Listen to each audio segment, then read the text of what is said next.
কি বাবা মারা, কেমন আছো? আজ আমি পণ্ডিত শম্ভুনাথ তোমাদের একটা চমৎকার গল্প শোনাব। শোনো। অনেক দিন আগে এক রাজা ছিলেন। তার ছিল অসংখ্য শক্তিশালী যুদ্ধবাজ ঘোড়া। রাজা যত যুদ্ধ জিতেছেন তার পেছনে এই ঘোড়াগুলোর অসামান্য অবদান ছিল। রাজার সাহস আর এই ঘোড়াগুলোর বীরত্বে চারিদিকে সুখ্যাতি ছড়িয়ে পড়েছিল। কিন্তু রাজা ঘোড়ার পাশাপাশি অনেকগুলো খচ্চরও পুষতেন। একদিন মন্ত্রী উজিররা রাজাকে বলল, মহারাজ, এই ঘোড়াগুলো বেয়াদব, সহজে বাগে আনা যায় না। তাছাড়া দিনের পর দিন কোনো কাজেও লাগছে না, অথচ এদের পেছনে কত খরচ হচ্ছে। রাজা নিজেও দেখলেন, আস্তা বলা গেলে ঘোড়াগুলো তাকে তেমন গুরুত্ব দেয় না, কিন্তু খচ্চরগুলো গা হাত চেটে আদর দেখায়। এতে রাজার মন খুশি হতো।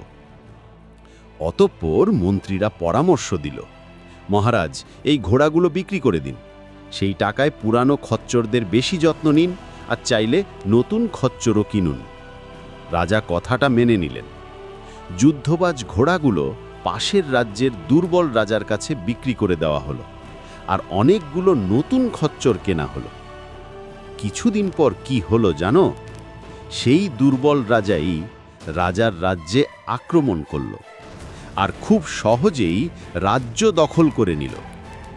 হারার পর নতুন রাজা বন্দি রাজাকে জিজ্ঞেস করল, তোমার মনে হয় না কেন তুমি হেরেছ? বন্দি রাজা অবাক হয়ে বলল, না, কেন? নতুন রাজা বলল, তুমি হেরেছ তিনটে কারণে।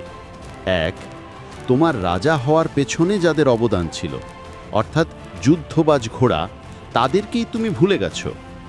দুই, তুমি চাটুকার খচ্চরদের কথা শুনে সিদ্ধান্ত নিয়েছ, তাদেরকে আসল বীরদের চেয়ে বেশি গুরুত্ব দিয়েছ।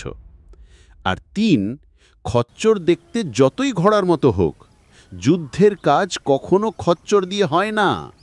দক্ষদের মূল্যায়ন না করলে এই পরিণতিই হয়। মনে রেখো, যুদ্ধে যাওয়া ঘোড়া কখনো বিয়েতে নাচে না। এই গল্পটা শুধু গল্প নয়, বাস্তবের সঙ্গে এর অদ্ভুত মিল আছে। দেশ, সমাজ, পরিবার, অফিস, সব জায়গাতেই এই শিক্ষা প্রযোজ্য। যারা তোমাকে জিতিয়েছে তাদের ভুলে যেও না, আর চাটুকারদের কথায় ভেসে যেও না। দক্ষদের মূল্যায়ন করো।